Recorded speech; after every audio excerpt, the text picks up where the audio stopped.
Olá, pessoal, estamos aqui hoje para falar de mais uma vez de espiritualidade, diversidade de gênero e à luz desse contexto novo que a gente está vivendo. Eu estou gostando bastante de fazer essa repaginação de conteúdos aqui com vocês por vários motivos. Primeiro deles é porque o mundo mudou. E se o mundo mudou, a nossa forma de enxergar os mesmos problemas também precisa passar por uma atualização. Em segundo lugar, porque surgem agora, nesse contexto, problemas que não surgiam antes. Então, se você ainda não é assinante aqui do canal, assina, deixa seu like, eh, compartilha esse conteúdo com seus colegas. Teve que dar um branco, vocês viram, né? Compartilha esse conteúdo com seus colegas, recomenda esse conteúdo para outras pessoas, porque a gente precisa muito fazer esse canal crescer e a gente gerar engajamento aqui, tá bom? Bom, eu comecei a falar no vídeo passado sobre essa questão do que apareceu uma notícia de um soldado israelense com a bandeira do movimento LGBT+, e aquilo dali foi interpretado por um monte de gente de umas maneiras, assim, muito esquisitas. Eu vi isso dentro de um grupo de estudos de gênero e o pessoal descendo a lenha no soldado. Bom, e aí eu falei assim: gente, isso é muito complicado a gente descer a lenha nesse soldado.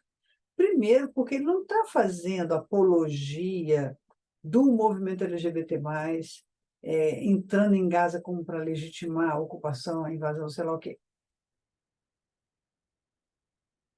Vamos entender o que se passa. O soldado era gay, já estava explicado, e ele estava simplesmente orgulhoso, porque, para ele está promovendo a libertação de palestinos LGBT+, porque vocês sabem que em países onde há ditadura islâmica, as pessoas LGBT+ são condenadas à morte, está entendendo? E até porque Israel recebe aos montes os homossexuais e pessoas lésbicas de Gaza para migrar para Israel. Bom, eu não estou entrando nos méritos nem na discussão política da guerra, tá? Parei aqui. Eu estou entrando na questão de gênero, como é que a gente faz uma interpretação equivocada, porque no vídeo passado eu estava falando de interpretação literal das escrituras. E a gente quer ficar condenando quem interpreta a Bíblia literalmente, mas a gente pega uma notícia e interpreta literalmente do jeito que a gente quer. E pior de tudo, a literalidade da gente não é nem veraz, vamos dizer assim, ela não é fidelizada ao fato em si. A nossa literalidade é interpretativa, ou seja, a gente interpretou dessa forma, a gente replica a interpretação da gente dessa forma, querendo que os outros acreditem que aquilo que a pessoa fez lá é aquilo que eu estou pensando que ela fez, mas só que não. Então, existem diferenças muito grandes sobre isso, porque a pessoa que deu o depoimento lá no jornal, acho que foi na Carta Capital que apareceu isso, não me lembro mais onde foi, é uma pessoa que denuncia, mas ela está anônima.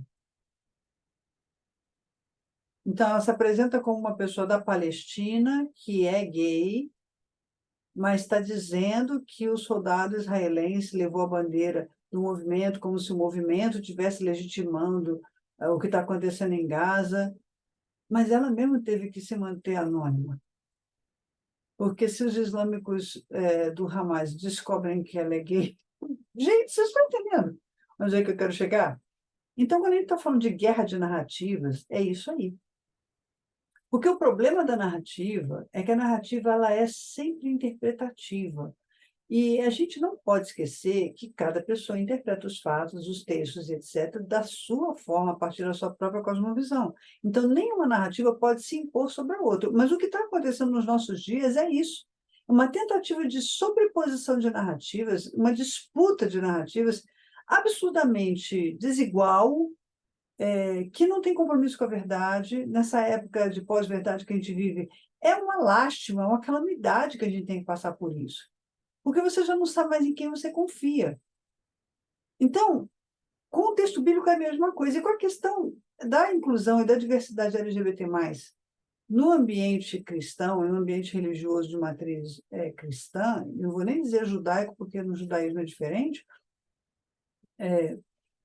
a gente fica com essas guerrinhas de narrativas também. Então, quando a comunidade LGBT+, fica acusando o texto bíblico de essa tradição maldita judaico-cristã, não está sendo histórico, é narrativa, precisa se aprofundar nisso para entender a formação do pensamento. Então, literalidade interpretativa não é privilégio de crente fundamentalista. Desculpa aí. E vocês sabem que eu sou contundente quando eu falo dessas coisas. Há uns vídeos atrás eu estava falando de feminismos violentos e feminismos que a gente devia fazer a partir da nossa terra, da nossa realidade. Feminismo tupiniquim, foi até o título, né? Um dos vídeos chama Feminismos Violentos e o outro é Feminismo Tupiniquim. O que que acontece, gente?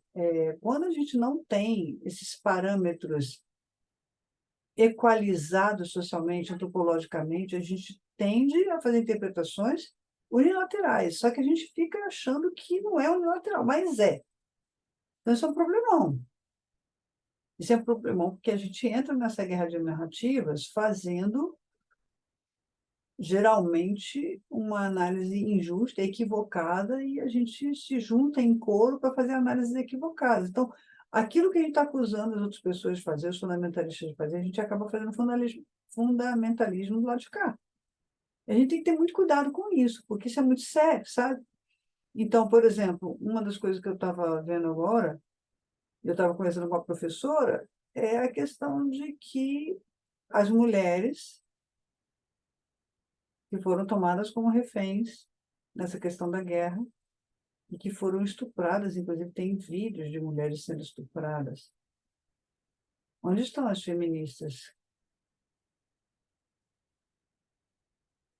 que defendem os direitos da mulher, defendem o empoderamento do corpo feminino? Todo mundo está calado, percebe? Então, são esses relativismos que eu quero tocar nesse assunto. Eu estou muito incomodada com a forma como a interpretação sobre o que está havendo na guerra está acontecendo. Eu conheço a realidade palestina e eu sou solidária ao povo de Gaza, aos palestinos, tenho muitos amigos islâmicos, muçulmanos, tenho amigos judeus também. Mas apoiar o que o Hamas fez como uma medida de vingança contra Israel sobre sei lá o que os judeus fizeram, é nós aqui do Ocidente, tá? Porque uma coisa é a gente ter opinião e dar pitaco sobre isso, outra coisa é eles viverem o negócio lá. Então, esse vício que a gente tem de interpretar as notícias, os textos, etc., de maneira literal, sem se aprofundar na contextualização do que está acontecendo, isso é um jeito dogmático de fazer leituras da realidade. Isso nos foi ensinado pelo sistema catequético dos cristãos. É por isso que, ao olhar para fatos internacionais, esse conflito de Israel e Gaza, a gente tem essa tendência de fazer interpretações literais que são nossas, não são as do fato. Então, não há justiça de gênero quando a gente está falando das coisas interpretando com base no meu referencial. Então, a gente precisa sair desse lugar que nos faz interpretar o texto bíblico de maneira literal, de maneira acrítica e descontextualizada. Fica aqui a dica e no próximo vídeo eu quero falar um pouquinho mais sobre isso, tá bom? Um beijo, até lá.